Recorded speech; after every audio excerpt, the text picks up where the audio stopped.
Welcome, everyone. Have you ever wondered why avoidants seem completely unbothered when a relationship ends? Like they don't even care? You never ever mattered? The truth is, avoidants don't actually fear losing you.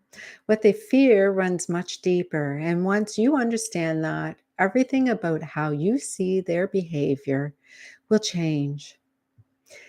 In this video, I'm going to reveal what avoidants fear the most and why. Detachment, not chasing, is the most powerful shift that you can make. Avoidants don't fear losing you, at least not in the way that you may expect. When a relationship ends, many people assume the avoidant partner will feel regret, sadness, or a deep sense of loss. But in reality, their emotional response often appears detached, indifferent, or even relieved. This isn't because they never cared, it's because their deepest fears lie elsewhere. At the very core, avoidants fear emotional entanglement more than separation. Their attachment style, often rooted in childhood experiences, teaches them that closeness leads to discomfort. Unlike those secure or anxious attachment, avoidants equate intimacy with a loss of independence. And when a relationship becomes too emotionally demanding, they instinctively will pull away, prioritizing self preservation over connection. Losing you doesn't trigger the same fear it may for someone more emotionally open. It reaffirms their long held belief that attachments are risky and unsustainable. For an avoidant, maintaining distance feels safer than engaging in a deep emotional connection. And when the relationship ends, their default response isn't devastation, it's relief. And not because they never valued you, but because they no longer have to navigate that emotional vulnerability that made them uncomfortable. This is why avoidants can seem unbothered after a breakup. They may not reach out, show signs of sadness, or engage in that dramatic display of regret. Instead, they retreat into their own independence, convincing themselves that detachment is the best path forward. For many people, losing a loved one brings grief and longing. But for avoidant, the fear of loss is overshadowed by something more, that significant fear of being emotionally exposed. They have spent years reinforcing walls around their emotions, ensuring they'll never have to confront that full depth of their feelings. Losing you does not force them to face that fear. In fact, it often reinforces their belief that emotional bonds are unreliable and best kept at a distance. As long as they can maintain control over their emotions, they feel safe, even in the aftermath of a breakup. If you've been in a relationship with an avoidant, their emotional detachment may feel like a personal rejection.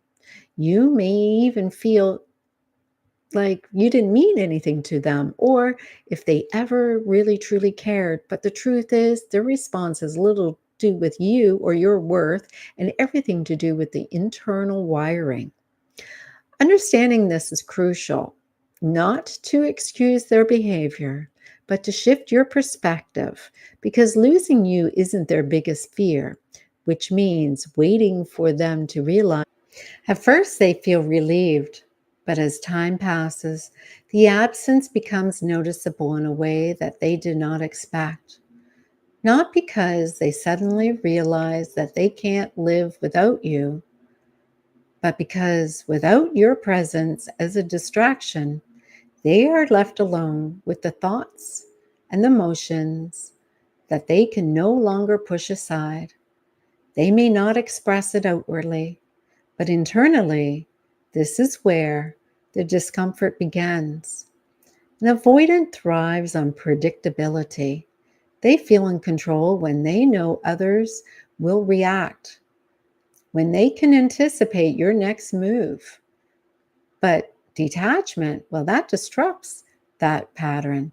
When you stop reaching out, stop seeking answers, stop chasing their validation, you introduce something foreign into the world: unpredictability. Suddenly, the script that they relied on no longer exists. And this is unsettling in a way that they've never anticipated. Without the familiar cycle of pushing and pulling, they are left with nothing but their own unresolved emotions. It's in this stillness that their real fear emerges, not of losing you, but of losing the illusion that they are unaffected by this connection. Because the truth is, no one is completely immune to attachment. They may have learned to suppress it, but suppression is not the same as absence. They won't admit it easily, but avoidants rarely confront their emotions head on. But that doesn't mean that they don't feel them. That doesn't mean your absence goes unnoticed. Over time, the weight of this unprocessed emotion begins to surface in subtle ways: restlessness, unexpected memories, a quiet discomfort they can't quite name. And as much as they try to push it away, they are left with a question that they never wanted to ask: why does this still linger? And while they wrestle with that, something else was happening. You are changing too. The moment you stop seeking validation from someone who resists the connection, you begin to step into your own power. You no longer look for answers in their reactions, but instead, you find them in your own clarity. And that shift, more than anything, is what truly disrupts the dynamic.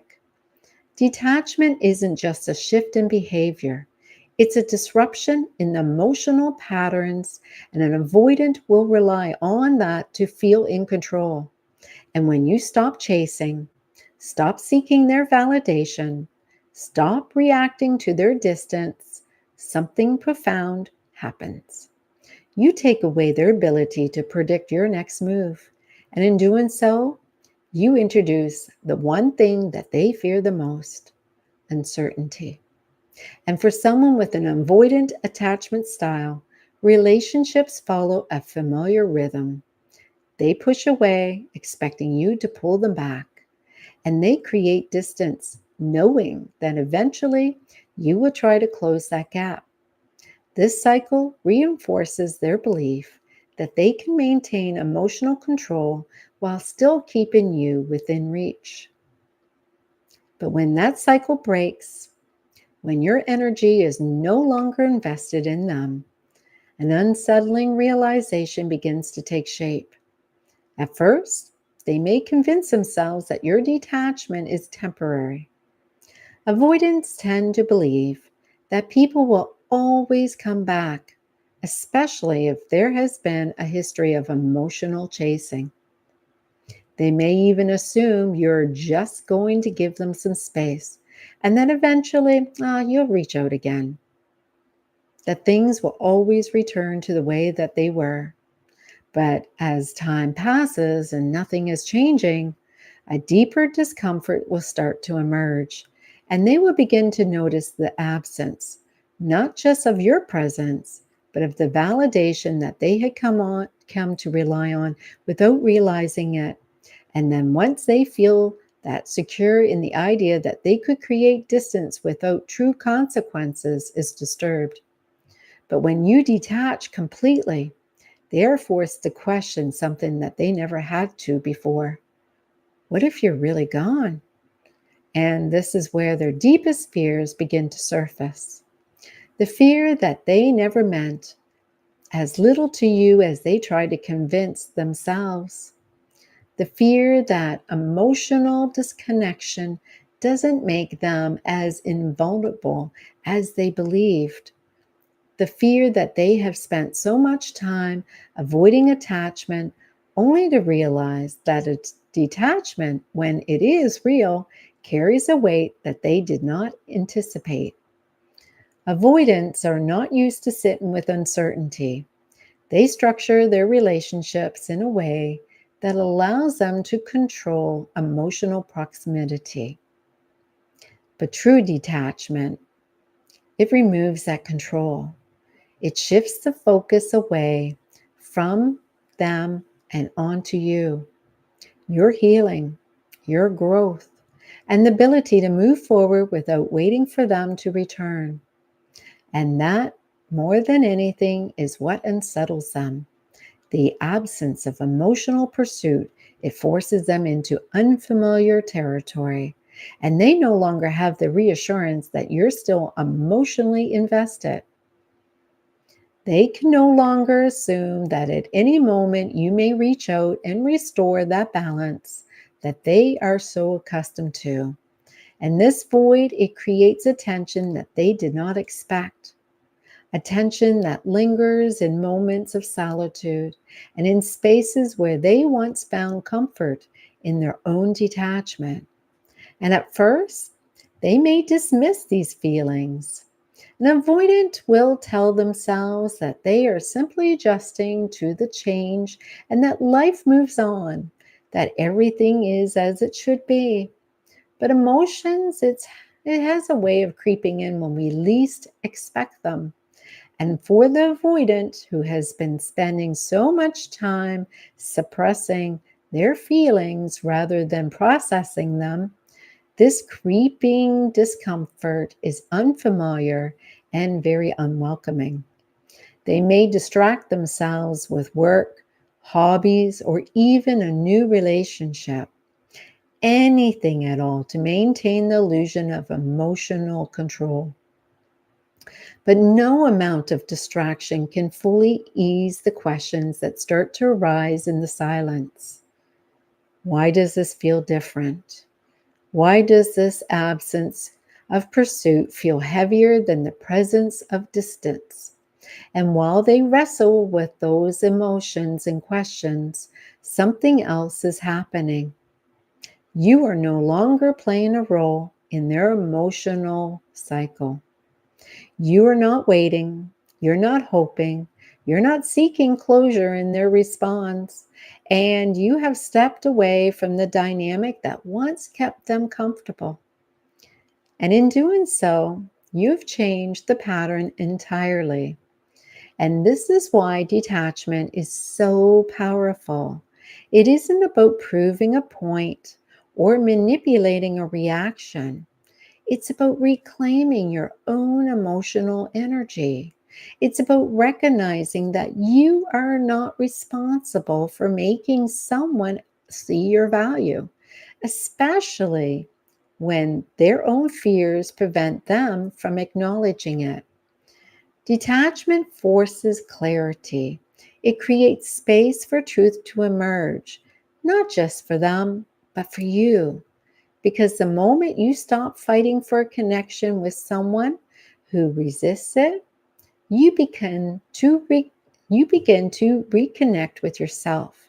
And that shift, more than anything, is what truly disrupts the cycle. Detachment is more than a decision. It's a turning point, and it marks the moment when you stop looking for answers in someone else's behavior and start finding them within yourself. And when that shift happens, everything changes, not just for you, but for the avoidant as well. Because for so long, the relationship followed a pattern. They pulled away. You reached out. They created distance. You tried to close the gap.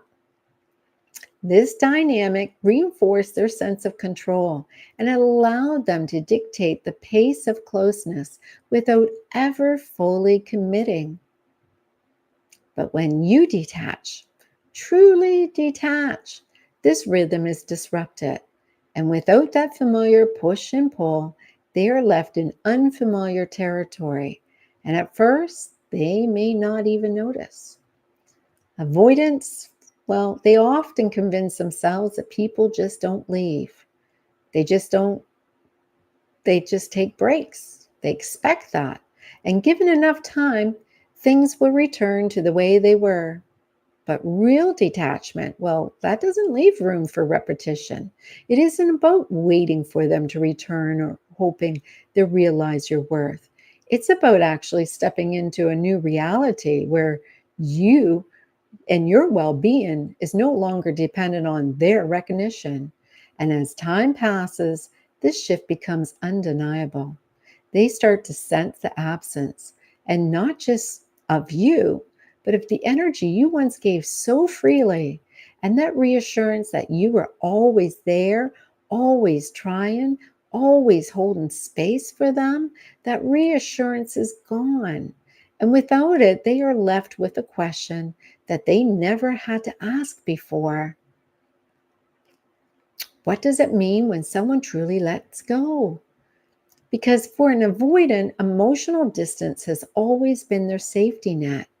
It's what allowed them to feel in control, to believe that they could navigate a relationship on their terms.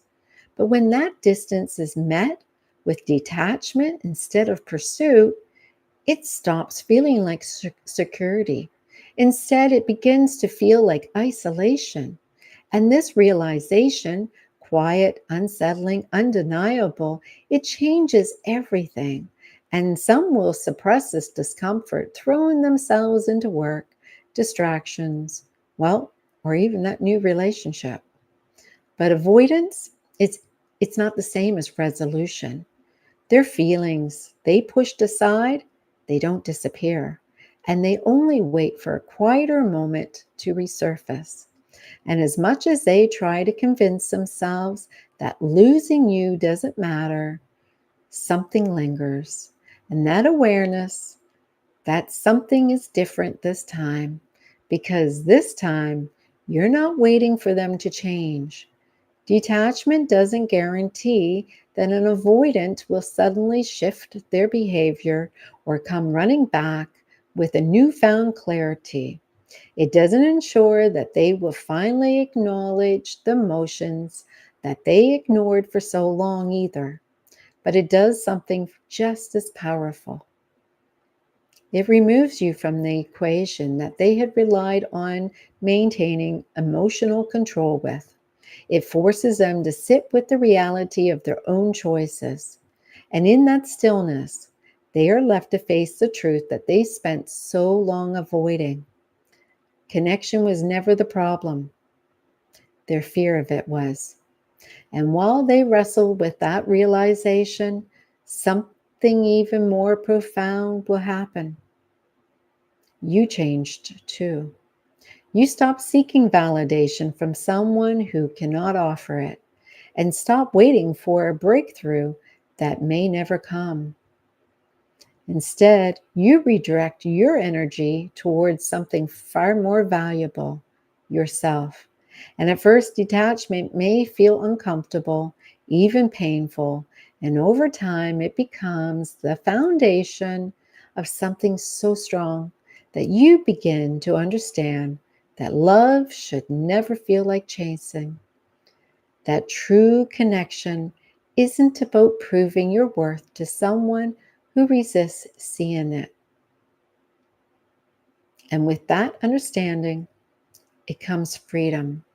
The kind of freedom that allows you to move forward, not with bitterness, but with clarity. And this is how detachment changes everything, not by forcing an avoidant to change, but by shifting the only thing that you ever had any control over, your own path. Because the moment you stop fighting for a love that keeps running, you create space for the kind of love that stands still, secure, open, and ready to meet you where you are. A true emotional freedom that begins the moment you stop looking for closure in someone else's actions and start creating it within yourself. Detachment is not about proving a point, making an avoidant miss you, or waiting for them to realize your worth. It's about breaking free from a cycle that kept you emotionally stuck. And to do that, you need a strategy, one that shifts your focus inward instead of outward. And the first step is acceptance. Accept that you cannot change someone who does not want to change. Accept that love is not about convincing, chasing, or proving. This acceptance is not about giving up that love altogether, but recognizing where your energy is best spent on yourself.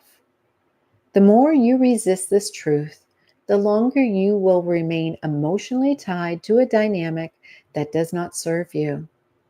The next step is redirection. Every time you feel the urge to reach out, to analyze their behavior, to wonder if they will ever change, pause. Shift that energy towards something that brings you back to yourself. Invest in your passions, your friendships, your personal growth. Emotional freedom doesn't come from waiting for someone to return. It comes from realizing that their absence does not define your worth. And finally, release. Let go of the idea that closure must come from them. The apology that may never be received, that explanation that may never come, that validation that will always be unspoken. Let it all go. The real closure happens when you stop seeking it outside of yourself and start finding it in your own healing. Detachment is not a game, it's a choice. And it's a choice to reclaim your own emotional power, to prioritize your peace, and to move forward without waiting for any permission. The moment you commit to this path, you step into the life that you were always meant to live, one where love is freely given, not chased. Emotional freedom isn't about changing an avoidant. It's about changing your relationship with yourself. The moment you stop seeking validation from someone who will resist that connection, you reclaim your power. Now, take a deep breath and ask yourself, what would my life look like if I fully embraced my own worth? And that answer lies in your next step. Remember, this fear is not about you. It's about emotional exposure that they've spent a whole lifetime avoiding. And your worth has never been defined by their inability to face their own feelings. Detachment isn't about punishment. It's about reclaiming your power, your peace, and your freedom. If this message resonated, let me know in the comments. Share your story because you're not alone here. And if you are ready for more insights on healing, love, self-growth, make sure to subscribe so you don't miss what's coming next.